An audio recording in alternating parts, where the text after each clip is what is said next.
আসসালামু আলাইকুম বন্ধুরা, আশা করি সবাই সুস্থ আছেন। বন্ধুরা, যুক্তরাষ্ট্র নৌবাহিনীর যে সক্ষমতা রয়েছে সেটা এখনো কাগজে কলমে সক্ষমতার দিক থেকে বর্তমান পৃথিবীর এক নম্বরে। যদিও যুদ্ধ জাহাজের সংখ্যার দিক থেকে চীন যুক্তরাষ্ট্রকে ছাড়িয়ে গেছে, তারপরও যুদ্ধ জাহাজের আকৃতি, ক্যাপাবিলিটি এই সকল কিছু বিবেচনায় এখনো নেভাল পাওয়ারে পৃথিবীতে এক নম্বরে রয়েছে যুক্তরাষ্ট্র। যুক্তরাষ্ট্রের সামরিক বহরে বর্তমানে প্রায় 290টির মতো বিভিন্ন ধরনের যুদ্ধ জাহাজ আছে, যার মধ্যে 11টি হলো বিমানবাহী রণতরী, যার এক একটি বিমানবাহী রণতরী 80টি যুদ্ধ বিমান তার প্ল্যাটফর্মে এসে বহন করতে পারে। সেই হিসাবে অন্তত 400-500 যুদ্ধ বিমান সাগর থেকে হামলা করতে ক্যাপেবল এই যুক্তরাষ্ট্রের নৌবাহিনী। তাদের কাছে ডেস্ট্রয়ার রয়েছে অন্তত পক্ষে 80 থেকে 85টি, ডেস্ট্রয়ার ক্রুজার রয়েছে অন্তত পক্ষে প্রায় কয়েক ডজন। এছাড়াও করভেটের নিচে কোনো যুদ্ধ জাহাজই যুক্তরাষ্ট্র তার সামরিক বাহিনীতে রাখে না। সাবমেরিন রয়েছে প্রায় 70টির কাছাকাছি, যার সকলগুলোই পারমাণবিক চালিত। এত বিশাল পাওয়ার, কাগজে কলমের হিসাবের সক্ষমতা মিলিয়ে দেখলে দেখা যায় এই যে হরমুজ প্রণালী রয়েছে, সেই হরমুজ প্রণালী হামলা করা তো দূরের কথা, এই জাহাজগুলো যদি পাশাপাশি আপনি দাঁড় করান, এই হরমুজ প্রণালীতে জায়গা হবে না। এত শক্তিশালী যুক্তরাষ্ট্রের পাওয়ারফুল নেভি। প্রশ্ন হচ্ছে, এত শক্তিশালী নেভি থাকার পরও ডোনাল্ড ট্রাম্প কেন সংবাদ সম্মেলন করে মিত্রদের কাছে সহযোগিতা আহ্বান করছেন? ডোনাল্ড ট্রাম্প যুক্তরাজ্যকে বলছে 2টি জাহাজ প্রেরণ করুন, অস্ট্রেলিয়াকে বলছে 1টি জাহাজ প্রেরণ করুন, জাপানকে বলছে 1টি প্রেরণ করুন, যেখানে যুক্তরাষ্ট্রেরই ডজন ডজন জাহাজ যুক্তরাষ্ট্রের বিভিন্ন বন্দরে নোঙর করে রয়েছে। চাইলেই যুক্তরাষ্ট্র এগুলো হরমুজ প্রণালীতে আনতে পারে এবং যুদ্ধ শুরু করতে পারে। প্রশ্ন হলো, যুক্তরাষ্ট্র কেন এটা করছে না? দেখুন, যুক্তরাষ্ট্র এটা করতে চায় এবং করতে ট্রাইও করেছে, তবে প্রধান সমস্যা হলো ইরানের মিসাইলের সক্ষমতা। ইরানের বিভিন্ন ধরনের হাইপারসনিক মিসাইল এবং এন্টিশিপ মিসাইলগুলো এতটাই নিখুঁত, যুক্তরাষ্ট্রের এই জাহাজগুলোর যে আকাশ প্রতিরক্ষা ব্যবস্থার রক্ষা কবচ রয়েছে সেগুলো দাঁড়াতেই পারছে না। বলতে পারেন সহজ টার্গেট হিসাবে নিজেকে সে সাগরে ভাসমান টার্গেট হিসাবে উপস্থাপন করছে। আর এই জন্যই নিজের জাহাজ ধ্বংস করে এই যুদ্ধে যুক্তরাষ্ট্র জিততে পারবে না, যার জন্য মিত্রদের একত্রিত করে বড় প্ল্যাটফর্মে ইরানকে কোণঠাসা করতে চাচ্ছে, বিশেষ করে চাপ প্রয়োগের ক্ষেত্র।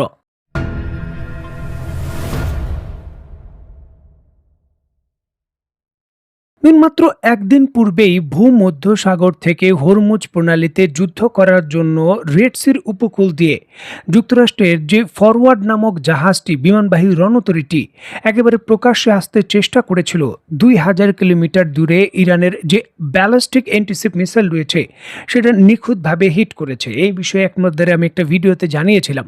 যে যুক্তরাষ্ট্র এই বিষয়টা সম্পূর্ণভাবে অস্বীকার করেছিল এবং প্রথম দফায় তারা বলেছিল যে লন্ড্রি থেকে সামান্য আগুনের কারণে পরিস্থিতি এরকম হয়েছে, তবে বাস্তবিক অর্থে মিসাইলটি হিট করতে পারেনি এবং তার কোনো ক্ষতি হয়নি। এখন বিষয়টা হলো, সত্যকে আপনি যতই গোপন রাখতে চান না কেন, হয়তো কিছু সময়ের জন্য আপনি পারবেন, তবে বাস্তবতা হলো সত্য তার স্বমহিমায় নিজেই কিন্তু প্রকাশ্যে আসবে। আর এই জিনিসটা হয়ে গেছে।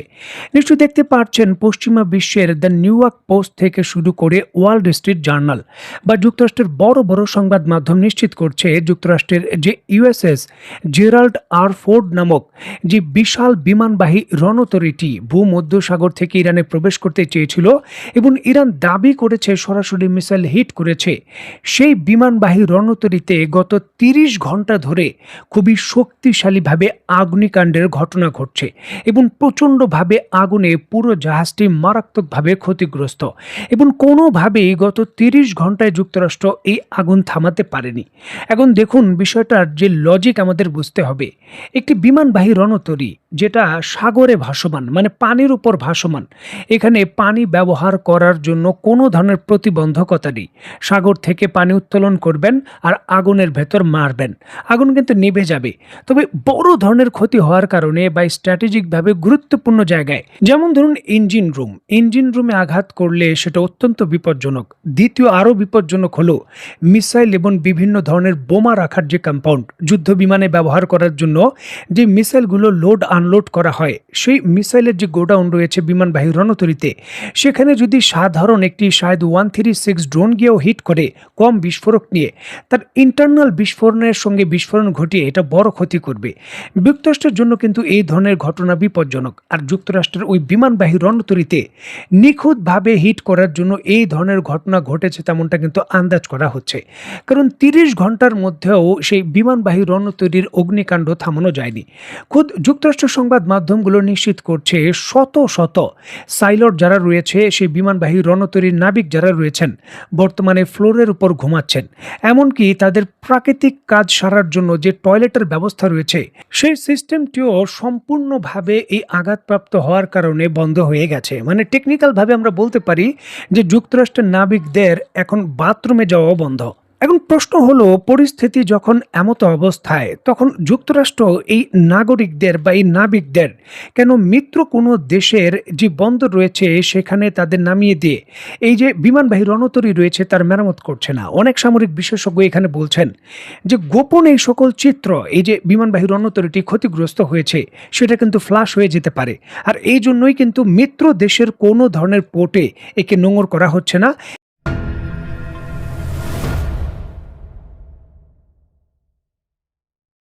দেখুন, যুক্তরাষ্ট্রের এক একটি বিমানবাহী রণতরীর মূল্য 8 থেকে 10 বিলিয়ন মার্কিন ডলার। এর পাশে আরও যে যুদ্ধজাহাজ থাকে 5 থেকে 6টি, তার মূল্য 5 বিলিয়ন ডলার। এবং বিমানবাহী রণতরীতে যেই প্রায় 80টি বিমান থাকে, এর মূল্য যদি আমরা অতিরিক্ত ধরি সেটাও কিন্তু 8 থেকে 10 বিলিয়ন ডলার হবে। মানে মোট হিসাব করলে একটি বিমানবাহী রণতরীর যে প্ল্যাটফর্ম সেটা প্রায় 20 বিলিয়ন ডলারের কাছাকাছি। যুক্তরাষ্ট্রের কাছে 11টি এই ধরনের বিমানবাহী রণতরী রয়েছে।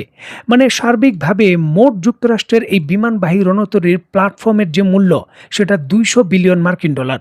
এবং এই প্ল্যাটফর্মগুলো তৈরি করতে যুক্তরাষ্ট্রের অন্তত 40 বছর সময় লেগেছে বর্তমানে যেগুলো আছে। দেখুন, 200 বিলিয়ন ডলারের প্ল্যাটফর্ম, 40 বছরের পরিশ্রম। ইরানের মাত্র একটি মিসাইল, নিশ্চয়ই স্ক্রিনে দেখতে পাচ্ছেন, আবু মাহাদি ক্রুজ মিসাইল, যার মূল্য কয়েক লক্ষ ডলার হতে পারে, সেটা কিন্তু সম্পূর্ণভাবে গুড়িয়ে দিয়েছে। স্ট্র্যাটেজিকভাবে ইরানের বিরুদ্ধে বিমানবাহী রণতরীগুলো যে এখন আর কার্যকর নয়, এই মিসাইলগুলো সেটা হিট করতে পারে, সেটা প্রমাণিত। দেখুন, রাশিয়ার বিখ্যাত KH-55 যে ক্রুজ মিসাইল রয়েছে, তার রিভার্স ইঞ্জিনিয়ারিং এর মাধ্যমে ইরান এই মিসাইল তৈরি করেছে। তবে তা থেকে এটা অত্যন্ত আধুনিক। 2022 সালে প্রথম তারা এটা প্রকাশ্যে আনে। এটা যে কোনো রাডারকে ফাঁকি দেওয়ার সক্ষমতা রাখে এবং এর রেঞ্জ হলো প্রায় 1500 কিলোমিটার এবং এটির পেলোড সক্ষমতা প্রায় 500 কেজির মতো। দেখুন, ইরানের এই মিসাইলগুলোর গতি খুব একটা বেশি নয়, ঘন্টায় 0.9 ম্যাকের মতো বা ঘন্টায় 900 থেকে 800 কিলোমিটারের মতো গতি, খুব একটা বেশি নয়। তবে এর সক্ষমতা মারাত্মক। দেখুন, এআই অ্যাসিস্টেড নেভিগেশন সিস্টেম বা কৃত্রিম বুদ্ধিমত্তা সহায়ক এই মিসাইলটি তার পাথ বা দিক পরিবর্তন করতে পারে অটোমেটিকলি। জাহাজগুলো যদি ঘোরাফেরা করে বারবার চেষ্টা করে এই মিসাইলকে ফাঁকি দেওয়ার জন্য, সেটা কিন্তু সে বুঝতে পারে এবং কৃত্রিমভাবে তার যে ফ্লাইট পাথ রয়েছে সেটা পরিবর্তন করতে পারে। এমনকি সমুদ্রের পানির খুব কাছ দিয়ে এটা চলতে পারে এই এআই প্রযুক্তির কারণে, যার জন্য কিন্তু রাডার সিস্টেম এটাকে সহজে শনাক্ত করতে পারে না।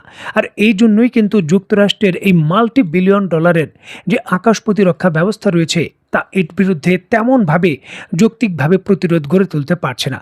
সুতরাং এটি একটি গেম চেঞ্জার মিসাইল, যেটা মধ্যপ্রাচ্যে যুক্তরাষ্ট্রের যে সামরিক প্ল্যাটফর্ম ছিল কৌশলগতভাবে তার মারাত্মকভাবে কিন্তু সকল ধরনের যে উপযোগিতা রয়েছে তা ব্যাহত করেছে। দেখার বিষয়ে যুক্তরাষ্ট্র এই ধরনের কঠিন পরিস্থিতি থেকে কিভাবে উত্তোলন করে। তো বন্ধুরা, আজকের মতো বিদায়। নতুন কোনো ভিডিও নিয়ে আবার দেখা হবে। সে পর্যন্ত সবাই ভালো থাকবেন, সুস্থ থাকবেন এবং বাংলাদেশকে ভালোবাসবেন। আল্লাহ হাফেজ।